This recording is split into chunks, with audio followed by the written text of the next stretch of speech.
Welcome to Kanha Sharma classes. चलते हैं 11th class के चैप्टर नंबर 2 पर। चैप्टर का नाम संबंध एवं फलन। इसकी 2.1 प्रश्नावली पर चलते हैं। पहला क्वेश्चन है x/3 + 1, y - 2/3 बराबर तुलना की गई है 5/3, 1/3 से। तो इस तुलना के द्वारा हमें ये याद करना है x और y के मान क्या होंगे। इस तुलना में पहला मान x का होता है, दूसरा मान y का, ये भी मान किसका, x का, और ये भी मान y का। x के मान की तुलना x से करनी है, y के मान की तुलना y से।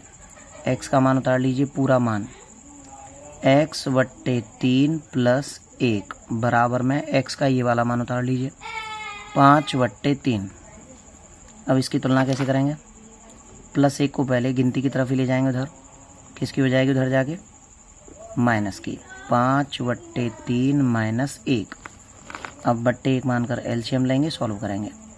x/3 बराबर एलसीएम 3 आ जाएगा, 3 का इधर गुणा, 5 का इधर गुणा, 5 - 3 सॉल्व करेंगे तो x/3 बराबर कितना आ जाएगा, 2/3। 3 से 3 कट गया, x बराबर कितना आ जाएगा, 2। इसी प्रकार से y वाले की तुलना y वाले से करनी है। इसका y वाला ये और इसका y वाला ये वाला उतारना है, दोनों की तुलना करो। y - 2/3 तुलना करने का मतलब बराबर रखना, बराबर 1/3। क्या करेंगे, -2/3 को इधर ले जाएंगे और इसी प्रकार से इस वैल्यू को निकाल लेंगे। क्लियर। क्वेश्चन नंबर 2 पर चलते हैं। क्वेश्चन नंबर 2, यदि समुच्चय A में 3 अवयव हैं तथा B बराबर 3, 4, 5, इसमें भी कितने अवयव हैं, देखो 1, 2, 3, कितने अवयव हैं, 3। तो ये पूछा है A गुणा B में कितने अवयव होंगे। पहले मैं आपको A का B में गुणा करना समझाऊंगा। A में 3 अवयव दिए तो हैं, पर वो हमें मानने पड़ेंगे। यहाँ लिखेंगे माना A बराबर 1, 2, 3, कुछ भी मान सकते हैं थोड़ी देर के लिए, बस मैं ये समझा रहा हूँ इन्हें गुणा कैसे करते हैं।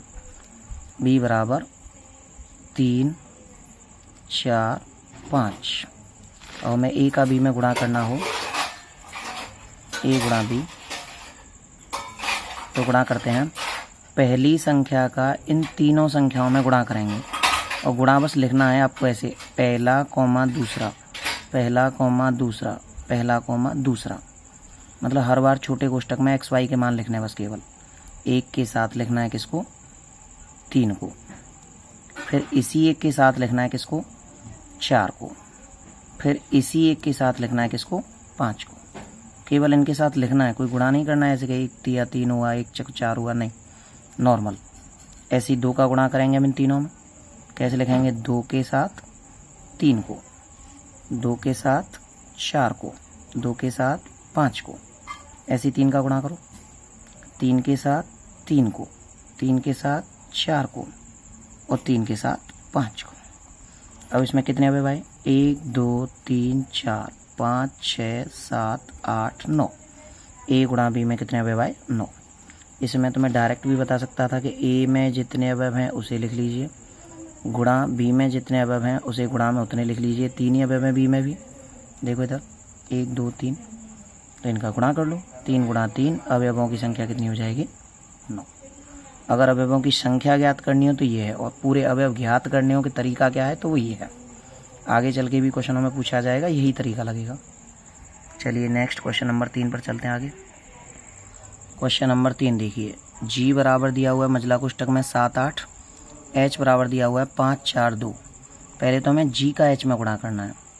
इसमें गुणा विपरीत होने पर, जैसे H का G में गुणा करेंगे तो अलग आएगा, क्योंकि बस उसमें x और y के मान बदलेंगे।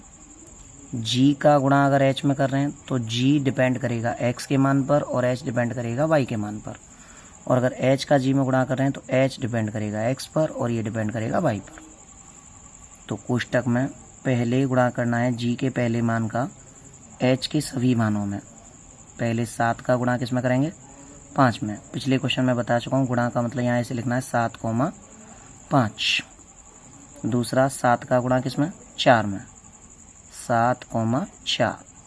तीसरा 7 का गुणा किस में करेंगे, 2 में, 7, 2। जैसे ही 7 का गुणा कंप्लीट होगा अब 8 का करेंगे, इन तीनों में ही क्या क्या होगा, 8, 5, 8, 4, 8,2 मंझला कोष्टक बंद। अब इसी प्रकार से आप लोग h का g में गुणा करेंगे। कैसे? इधर वालों का इधर गुणा करना है, मतलब 5 का गुणा करना है इन दोनों में। करिए, 5 का 7 में, 5 का 8 में, क्या होगा? 5,7, 5,8। ऐसे ही 4 का गुणा कीजिए इन दोनों में, 4,7 और 4,8। 2 का गुणा कीजिए 7 में और 8 में, 2,7 और 2,8। बताइए अगर कोई गुणा में दिक्कत हो तो। क्वेश्चन नंबर 4 पर चलिए। क्वेश्चन 4 है, P बराबर दिया हुआ है mn, Q बराबर दिया हुआ है nm, और ये पूछा है कि बताइए ये सत्य है या असत्य है, सत्य है अथवा असत्य है कि P गुणा Q बराबर m, n और n, m होगा। पहले हम क्या करते हैं, P का Q में गुणा करके देख लेते हैं क्या यही 2 कोष्टक आएंगे या और भी कोष्टक आएंगे। गुणा करिए, m का n में गुणा करेंगे, क्या आएगा? m, n। इसी m का m में गुणा कीजिए, क्या आएगा? m, m। और गुणा कीजिए n का n में गुणा कीजिए, n, n, और n का m में गुणा कीजिए, n, m। और हमने देखा यहाँ तो संख्या 2 ही आ रही हैं, और जबकि यहाँ कितने व्यवहार हैं? 4। तो क्या ये गुणा सही है? ये गुणा बिल्कुल भी सही नहीं है, अतः यह कैसा हुआ? असत्य। चाहो तो आप मिला भी सकते हो। कौन सा रह गया? ये है nm, ये वाला भी है, पर ये दोनों नहीं है। जब नहीं है तो ये गुणा कैसा होगा? असत्य। ये इसका फर्स्ट क्वेश्चन था। और भी क्वेश्चन है इसमें, इसी का सेकंड क्वेश्चन देखिए। सेकंड क्वेश्चन पर चलते हैं इसके। यदि a और b अरिक्त समुच्चय हैं, अरिक्त का मतलब रिक्त नहीं हो, इसका मतलब a का मान भी कुछ ना कुछ है और b का मान भी कुछ ना कुछ है। जैसे 1, 2, 3, 4 कुछ भी मान लिया, तो a गुणा b क्रमित युग्मों x और y का एक अरिक्त समुच्चय है। इस प्रकार के x element a, y element b, मैं पहले भी बता चुका हूँ, जिसका जिसमें गुणा करते हैं पहला वाला x पे डिपेंड करता है, अतः x एलिमेंट a हो गया, और दूसरा वाला y पे डिपेंड करता है, y एलिमेंट b। और यही पूछा था। अब ये सत्य हुआ या नहीं हुआ? ये कैसा है? सत्य है। अब इसके थर्ड क्वेश्चन पर चलिए। थर्ड क्वेश्चन मैंने यहाँ लिख दिया है। a बराबर दिया हुआ है 1, 2, b बराबर दिया हुआ है 3, 4। ये बताना है कि a गुणा b इंटरसेक्शन फाई का मान फाई के बराबर होगा। तो सबसे पहले हम b और फाई का मतलब समझेंगे, बाद में गुणा पर ध्यान देंगे। a गुणा, पहले b का मान उतार लीजिए, 3, 4 इंटरसेक्शन फाई का मतलब होता है रिक्त समुच्चय, मझला कोष्टक खाली।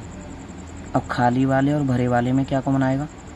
कुछ भी कॉमन नहीं आएगा, खाली आएगा। तो यहाँ लिखेंगे a गुणा, इन दोनों को सॉल्व करने पर फाई आएगा।